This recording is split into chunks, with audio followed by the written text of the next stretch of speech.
All right, music fans, welcome back. Harmless Dave here, talking real music in real time for a few real people out there, just like you and just like me. And all right, Journey fans can rejoice. Here's Voyage and their album Inception.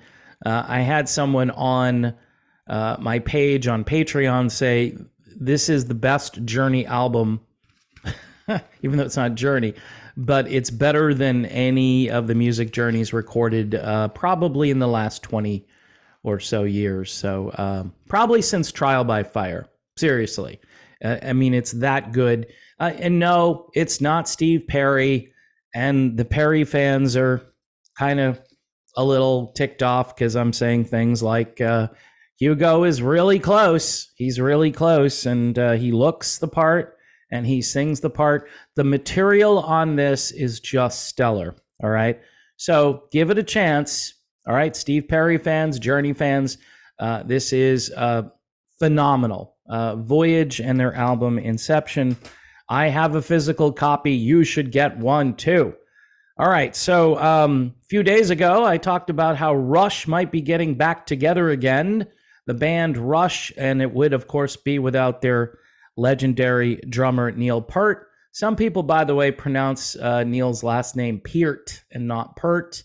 I always heard it as Peart, and I was saying it that way on the radio for a number of years, but I've been told that's the incorrect pronunciation. So we'll say Neil, okay? Their amazing drummer Neil, who passed away a few years ago and was a genius, and some believe, rightfully so, that he may have been the best drummer the world has ever seen.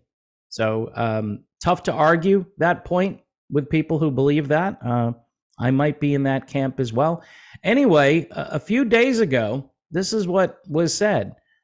Geddy Lee says he and Alex Lifeson could perform as Rush again. Okay, and I covered the article. He did an interview with the Washington Post, said he'd consider working with Lifeson under the Rush name again. It had been a taboo subject, and playing those songs again with a third person was the elephant in the room, and that kind of disappeared, Lee explained. It was nice to know that if we decide to go out, Alex and I, whether we went out as part of a new thing or whether we just wanted to go out and play Rush as Rush, we could do that now. Now, an article from yesterday. There could be a show that paid tribute to the songs of Rush. So Geddy Lee, in a new interview with the LA Times, who is currently promoting his upcoming memoir, My Effin' Life, was asked if he misses the band. He responded, "Oh, bleep, yeah," enormously. "It was hard for me when Neil announced he was going to retire," which is a word I refuse to hear. Do I miss the adulation? No. But I miss the sound of the crowd a little bit. When I go see my friends on tour, I am jealous. They're still enjoying it. He continued, "It's been 8 years since the last Rush gig. To start the whole thing up again takes an incredible amount of koyek, koyesh, Yiddish for strength. Would I do it again? It's possible. Will I do something else musically? It's possible." So he kind of is backtracking here. Asked if there could be another Rush show, Geddy said, "There could be a show that paid tribute to the songs of Rush. I would never say there will be another Rush show." Let me repeat that. I would never say there will be another Rush show. So what happened between now and like 4 days ago? He says, we get approached all the time. So in other words, promoters are coming up to them, people like Irving Azoff, saying, "Hey, you guys should go out again and we'll get you another drummer, Omar Hakim or somebody like that, Chad Smith. We'll get a drummer for you." By the way, nobody can really replace the late, great Neil Peart or Peart, depending on how you want to say it. He goes on to say, "If you continue without Neil, I'm available," Geddy said. Pressed about whether drummers ever say or ask him if he'd be going out. So drummers are always making a point to ask Geddy Lee, if Rush decides to go out, I'd be happy to help. Now, Lee previously discussed the possibility of making new music in a separate interview with Long Island Weekly. During that chat, he said, I recently discovered a couple of songs that had been left off my solo album. Listening to them was really quite fun, and I decided that I wanted to see about fixing those up and just breathing some fresh air into them. So this kind of leaves everything up in the air. A few days ago, people were talking about Geddy Lee and Alex Lifeson going out as Rush again. Now he says, we might do a show that pays tribute to the music of Rush. So what do you think happened in the 4 days? Could it be Neil's family? Could it have been the fans who reacted? I had quite a few people react and say, this should just be done. All right. You can't go on as Rush without Neil. And I tend to agree with that on this one because Neil was the heart and soul. It's weird to think that the drummer was the heart and soul of a band, but in this case, absolutely, 100%. And nobody can do what he did as a drummer. Plus, he was a lyricist. He was a deep thinker. He was basically like this Renaissance man, if you really dig into his life. And so I'm thinking maybe they got some pushback, some blowback from the fans, and maybe even from Neil's family. Yeah, go out and it's like a Steve Perry thing. Go out and do whatever you want. Just don't call it Rush. So in any event, we'll see. If the money is, it depends on if this was a three-way partnership and the third person, whoever inherited Neil's responsibility within his family or, his estate, whoever inherited that ability to say yes or no, that might be holding this up. And maybe just a lot of fans said, nah, don't do it as Rush, because Rush was you three guys and just call it a career, and if you want to play music, go out there. You can play the music of Rush as a 2L or something, Lee and Lifeson maybe. I don't know. And again, the drummer who has to fill those shoes, that's a tall order. That's a tough job. And I wouldn't want to be that guy, even if I was, maybe number 4 on the list of great drummers. I would be saying, nah, I can't do everything that Neil did on drums. It's just not possible. I don't think it is. Although I'd have to talk to a few drummers, since there are drummers out there who apparently want the gig and who are asking these guys, hey, if you ever go out again, I'll do it. Everybody will do stuff for lots of money, even if they're going to take a lot of flack from the fans. Drums are kind of in the background a lot of times, and people typically focus on the lead singer or the lead guitarist.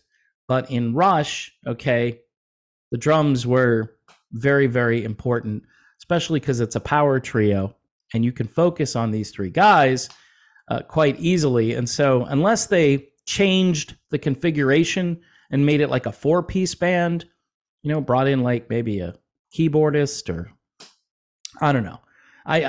Rush does have a lot of keyboards in their 80s stuff. So you never know, people. You never know. I just think that somebody got to them and said, yeah, don't call it Rush.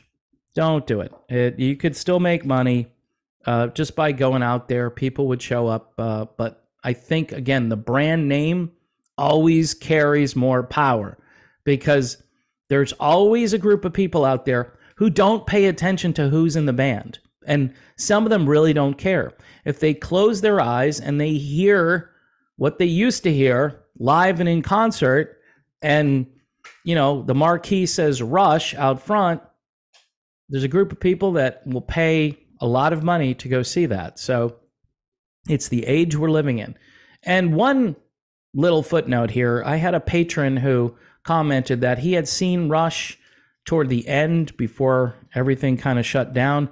And he said that Geddy Lee was having some difficulties out there, just singing these songs. And these are difficult songs to sing. And he's an older dude. And a lot of these songs were written when he was like 20-something years old. So again, that's obviously an issue. And you may have to change up, how these songs are played in order to actually play them. And I think that would be pretty disappointing too.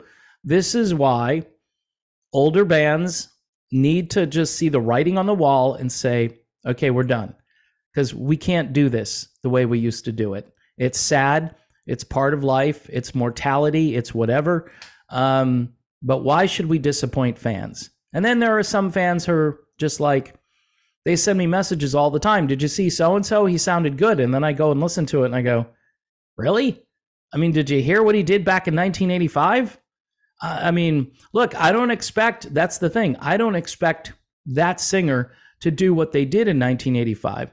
The problem is, though, that it gets so far removed and the vocals don't even resemble anything from 1985, and you paid a lot of money to go see the show. And I'm thinking they've got to do better. They need to bring someone else in. And then you get into the controversy of, oh, they messed up the band. It's not the original band. So, folks, in like 10 years, the tribute thing is going to be, maybe even 5 years, the tribute scene is going to be it. If you liked a band, you're better off, in this case, maybe like with Voyage, you're better off going to see Voyage. Although Journey, again, is on tour next year. So they're one of the exceptions. But many of these bands are just petering out. They're fading away. And there are a lot of fans who pretend it's like it was, but it just isn't. In the case of Rush, that's a hard sound to deliver the way you're used to hearing it. And they don't play a lot of Rush here in the States on the radio. They just don't. And that's been the case for a long time. Back in the 80s, they used to play a lot of Rush, but things have changed. You hear like 2 songs. You hear like Limelight, Closer to the Heart. I mean, I don't even know what they play by Rush anymore. It's embarrassing because they have such a large catalog of great music, some of which hasn't been played since the 80s and needs to get back out there. So, all right, that's my video. Thanks for watching. Don't forget to support the channel if you can. Patreon, YouTube memberships. I love the patrons. You guys are helpful. You're keeping this going because, again, income has crashed this year, and now it's kind of flatlined. I don't know if it's going to go lower. I'm hoping we've reached the bottom, but if I were a betting man, I would say it's probably going to go lower. So if you can support this channel for $1 or $2 a month, it's much appreciated. I put out content pretty much every day. Sometimes I take Sundays off, hanging out with the family and so forth, but usually content every day. Sometimes the content is tedious, so I appreciate that people are watching the videos. And I know not every subject is a killer subject. It's hard to do this on a daily basis because we're dealing with classic rock. And classic rock is fading away. And you have to make something where a lot of times there is nothing.